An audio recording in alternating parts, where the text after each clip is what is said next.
Okay guys, today we're gonna do a video and show you the difference between doing a magic circle and doing a chain loop.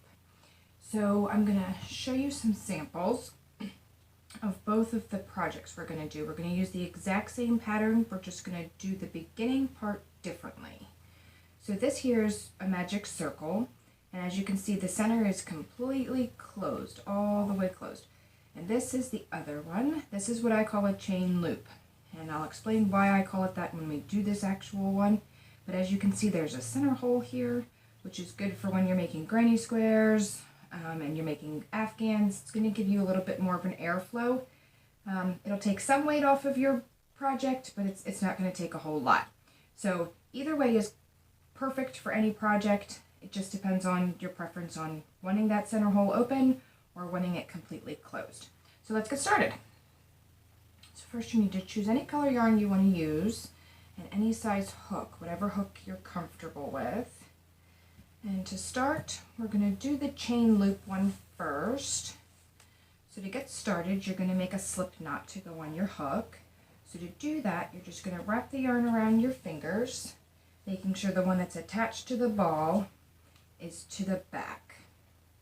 And you're going to pull this one that's attached to the ball forward, giving you a little bit of an X, and pull that loop through the other one. And that's going to give you a slip knot. Slip knots are great because it'll adjust to any size hook that you're going to use. So I always use the slip knots. Okay, so in order to get started with the chain loop, and let me set this sample here so you can see, this is the one we're doing, the one that has the opening in the middle. We're going to chain 3. So in order to chain, you're going to wrap the yarn around your hook and pull it through that loop that is already on your hook. That's going to give us a chain. So we're going to do that 2 more times for a total of 3. So that's 2, 3. Now in order to make that chain loop, as I call it, the reason I call it a chain loop is because we're going to make these chains and then we're going to cause them to turn into a loop. So in order to do that, you're going to take your hook and go to the very first chain on your hook, on your chains here, which is going to be the one closest to your slip knot, making sure that you get both of those loops. Sometimes it's a little difficult. There we go. So you're going to have 2 little loops. And then you're going to yarn over and pull it through. Get this up so you can see. And what that's going to give you is this little center hole, which looks really small right now. Little center hole that we're going to work all of these chains, all of our stitches, whatever size stitch you're using. Today we're going to use a single crochet. So in order to make a single crochet, you're going to go into that big center loop there, all the way in the center. You're going to pull up a loop and then pull through both loops on your hook. We're going to do that 5 times. So that's 1 through the center, pull up a loop, pull through 2 loops. That's 2 in the center, pull up a loop, pull through both. That's 3, 4, 5. Now I always count backwards to make sure that I'm getting the first stitch, because some patterns will ask you to chain up and you don't want to attach to those chains. You want to make sure you're attaching to that very first stitch. So let's count backwards. 1, 2, 3, 4, 5. So this little stitch here is our very first stitch. Oops. Sorry about that. Is our very first stitch. So that's where we want to go.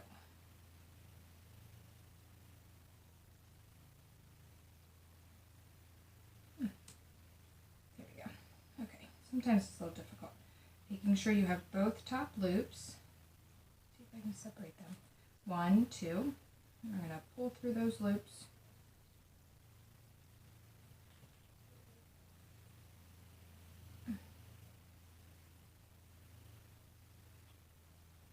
Oh.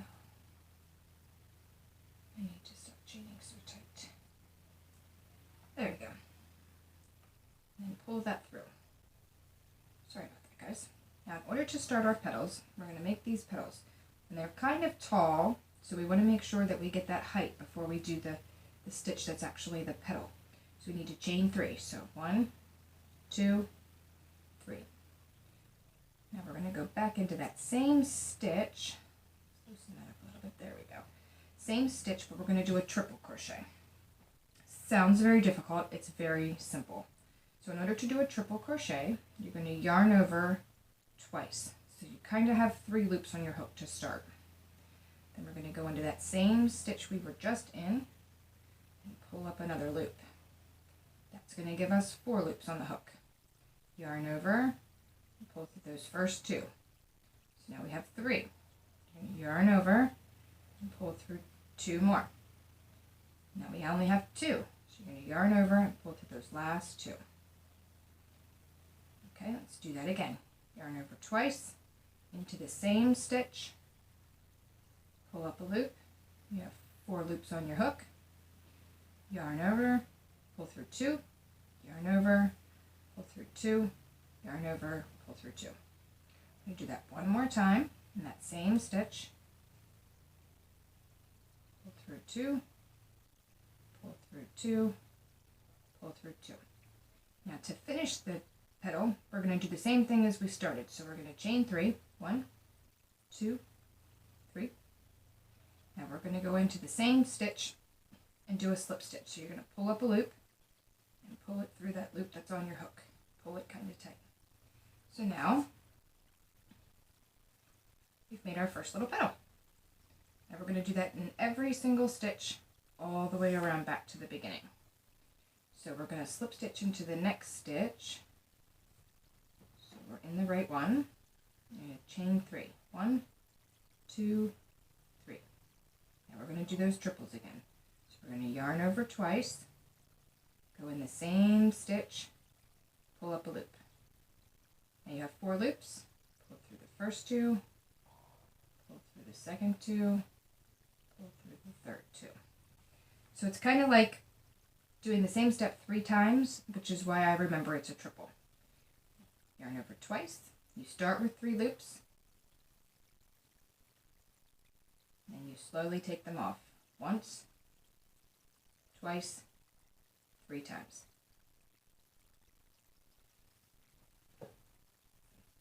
One last time. Through 2, through 2, through 2. And we're going to finish it off. So chain 3. 1, 2, 3. And you do the same stitch. Slip stitch. Pull it a little tight. There we go. Now slip stitch into the next stitch. Chain 3. Same pattern for each petal. So let me just get these 3 stitches in here. So we can get to the end and I'll show you how I finish these off. Chain 3. Slip stitch. Stitch into the next one. Chain 3. 3 triples. That's 1, 2, 3.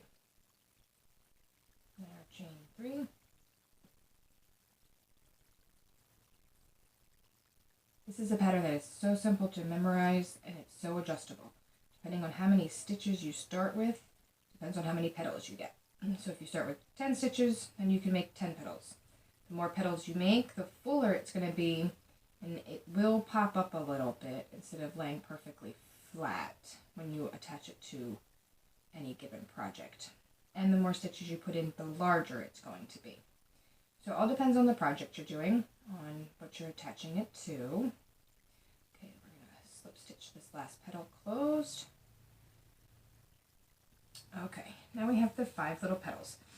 Now, as you can see, because we're closed on this stitch and that's the first one, we have a little bit of a bigger gap between these 2 than we do, say, between these 2.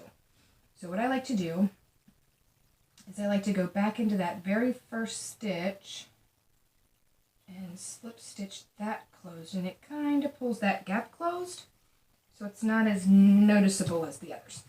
Okay, so now we're going to cut our yarn loose, and even though we did a slip stitch and I know that that closes the stitch off, I like to yarn over and pull it through again and kind of pull it tight. Gives me a little bit more security to know there's a small knot, but it's not going to give you any kind of dimension. It's not going to add any texture there. You'll be okay. So that is the chain loop, and as you can see, let me wiggle this around. My stitches were so close, this one's actually closed a little bit. Okay, there we go. So as you can see, it's going to leave that hole in the middle. Now with these flowers, if you were to do it with the hole in the middle, if you were to make a chain, you could attach them all to a chain, and they would all hang kind of like a necklace. I've seen that done. Okay, so let's move on. So now we're going to do the one that has a completely closed center. Some people call it a magic loop, some people call it a magic circle. It's all the same thing. Some people think it's very intimidating. It's very simple. So this is the one that has a closed center. No matter what I do, I'm not going to open that. So let me show you how to do that. So in order to make a magic circle, you don't want to start with a slip knot because that won't give you the adjustable part. So you're going to put the yarn on your fingers just like you were doing a slip knot, just like before, making sure the one in the back is the one that is attached to your ball of yarn. So that's the one that you want to make sure is in the back. So instead of making your little X and pulling it through, you're going to take your hook and you're going to go under this first one. You're going to pull that second one underneath and kind of twist your hook up.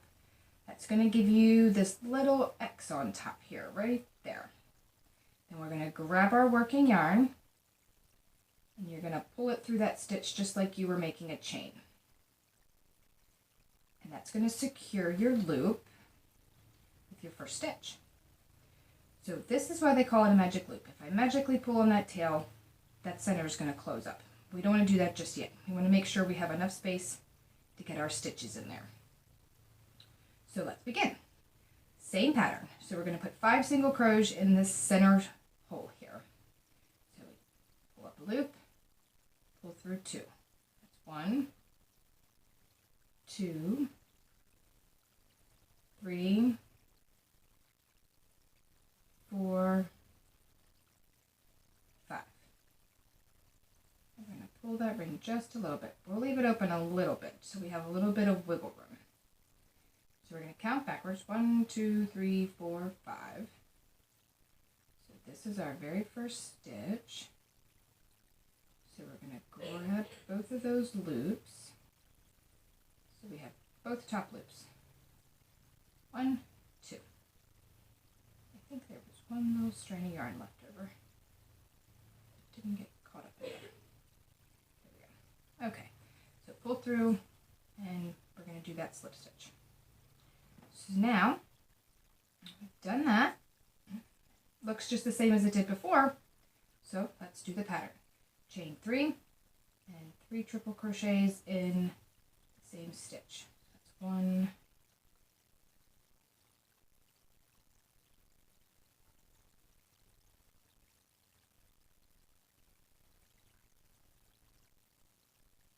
2,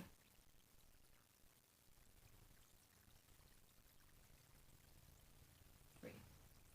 Chain 3, slip stitch in that same stitch. Now we move to the next one. Chain 3, 1, 2, 3. That's our first triple. 1, 2, 3. Second. And our final triple crochet in this petal. And then let's close this petal off with a chain 3 and a slip stitch. Do the next one. Chain 3. And let's do our 3 triples.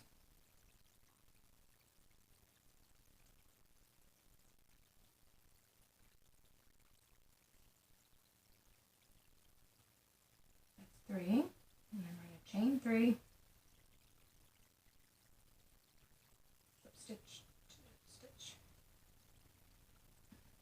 to the next one.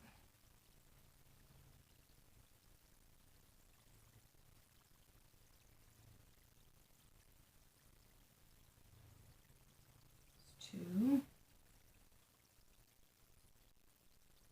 three. Finish this one. One more petal, guys. And then I can put them side by side and show you the difference and show you how this magic circle closes entirely. Okay, now the 3 triples. 1, 2, 3. Now this flower could easily be adjusted into doing it in doubles or half doubles. If you need it to be smaller, just chain less when you start than when you start the petal itself. Okay, and we're going to slip stitch into that very first stitch to close this petal gap. We're going to cut the yarn loose. And again, I like to pull it through again just for security purposes. Okay, so as you can see, it doesn't look any different. If I were to put these side by side without pulling that chain yet, pulling that tail yet, let me say. That's that one. If I were to put them side by side, you would think, that's the chain loop, that's a chain loop. But watch. If you grab a hold of the original tail, that one that I said could pull, you kind of grab a hold of your flower to where you don't really pull the flower itself. Kind of hold the string between your fingers. Give it a little tug.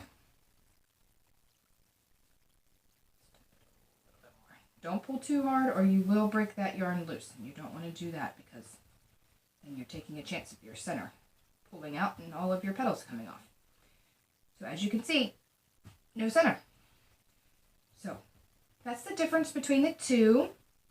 The magic circle is great if you're doing amigurumis or if you're doing beanies, because it's going to close that up to where your stuffing can't come out. And this is good for any project. Either project, you can use the different centers on any project that you want to. They're very versatile. Even if the pattern calls for the chain loop and you don't want to have that center hole, you can always change it up and use this one. So I hope that helped you and helps you understand the difference between the two and how to do both. Thanks so much for watching. Good day.